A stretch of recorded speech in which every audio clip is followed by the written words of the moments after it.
लो, कोई जरूरत नहीं पुलिस को मेरे दरवाजे पर बुलाने की। मगर बड़े भैया ये रवि, मैं अभी तक मरा नहीं हूं। घर की छोटी मोटी उलझने मैं खुद सुलझा सकता हूं।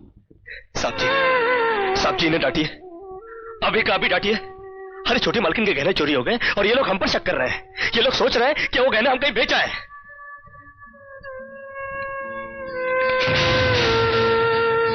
बाकी के रुपए कहां है कृष्णा? क्या क्या पूछा आपने साहब जी?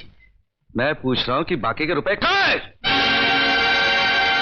ये आप पूछ रहे हैं साहब जी अपने कृष्णा से? देखो कृष्णा, गलती हर इंसान से होती है। तुम मुझे सही सही बता दो कि गहने तुमने कहां बेचे, मैं तुम्हें कुछ नहीं कहूंगा।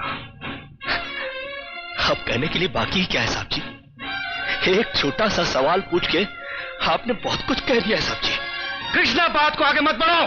बात आगे बढ़ चुकी है साहब जी, बात आगे बढ़ चुकी है। अब तो आप पुलिस को ही बुलाइए। वो जब हमें कुत्ते की तरह मार मार के हमसे पूछेगी ना, अब तो हम तभी बताएंगे कि हम गहने कहां बेच कर आए साहब जी। मत कहो मुझे साहब जी। इसी साहब जी की इज्जत आज तुमने मिट्टी में मिला दी।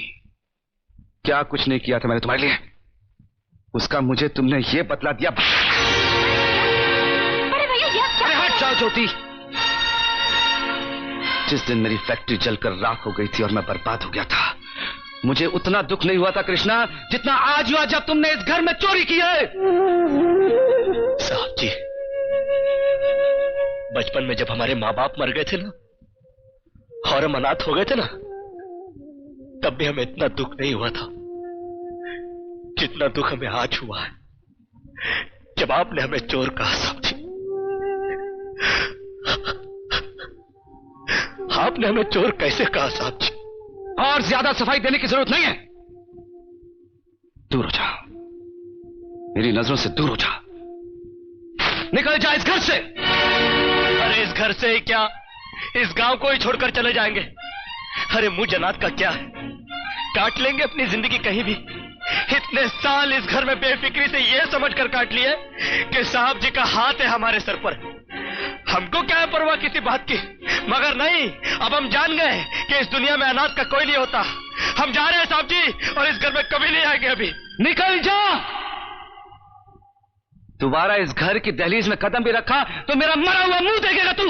अरे नहीं नहीं नहीं, मुझ नौकर के लिए अपने दिल को दुख देने की कोई जरूरत नहीं। मैं कदम भी नहीं रखूंगा यहाँ पर, कभी नहीं आऊंगा अभी।